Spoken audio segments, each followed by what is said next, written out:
Hi guys, welcome back to our YouTube channel. ఈ రోజు మనం చూసుకున్నట్లయితే కత్తెనార దగ్గరికి అయితే వచ్చామన్నమాట. కత్తెనారలో మనకి ఈ డబుల్ బెడ్రూమ్ అనేవి చాలా అయితే ఉన్నాయన్నమాట. ఇక్కడ ఎల్టూలో లబ్ధిదారులు ఎవరైతే ఉన్నారో వాళ్ళకైతే ఇక్కడ ఇవ్వబోతున్నారు. మనం చూసుకున్నట్టయితే వచ్చే నెలలో మన బెనిఫిషియర్ లిస్టులు అయితే ఏవైతే ఉన్నాయో అవి అయితే బయటికి రాబోతున్నాయి.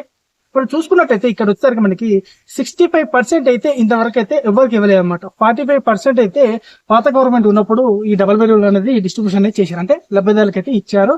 అయినప్పటికీ ఇక్కడ దాదాపు కొన్ని వేల వందలలో ఇల్లు అయితే ఉన్నాయి కదా, కానీ ఇక్కడ చూసుకున్నట్టయితే మనకి ఒక 50 ఫ్యామిలీ వరకు అయితే వచ్చారనమాట. మిగతా వాళ్ళైతే రాలేదు. ఇక్కడ వచ్చేసరికి మనకి 12 నుంచి 13, 15 మధ్యలో అయితే ఇక్కడ ఇల్లు అయితే క్యాన్సిల్ చేశారు. పాత గవర్నమెంట్ ఎప్పుడైతే ఈ డబుల్ బెడ్రూమ్ ఇచ్చిందో వాళ్ళు రానప్పటికీ ఒక 15 మంది అయితే ఈ ఇల్లులు అనేవి రద్దు చేశారనమాట. ఇదనమాట ఫ్రెండ్స్, ఇక్కడ వీడియో వచ్చేసరికి చూసుకోవచ్చు మనకి ఏ విధంగా ఉన్నాయి ఏందని చెప్పేసి.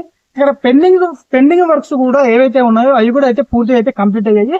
ఓన్లీ మనకి కాంపౌండ్ వాళ్ళు ఒకటైతే కడుతున్నారు అనమాట. ఇప్పుడు అది కూడా దగ్గర వచ్చేసరికి అయితే ఇంకొక 15 to 20 days లో అయితే అయిపోతుందని చెప్తున్నారు.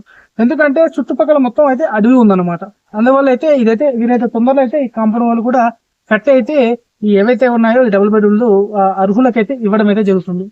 ఇదనమాట ఫ్రెండ్స్ ఈ వీడియో వచ్చేసరికి. ఈ వీడియో కనుక మీకు నచ్చినట్టయితే ఒక లైక్ చేయండి, షేర్ చేయండి, సబ్స్క్రైబ్ చేయండి. మరిన్ని మంచి మంచి వీడియోలతో మీ ముందుకైతే వస్తాను. జై హింద్.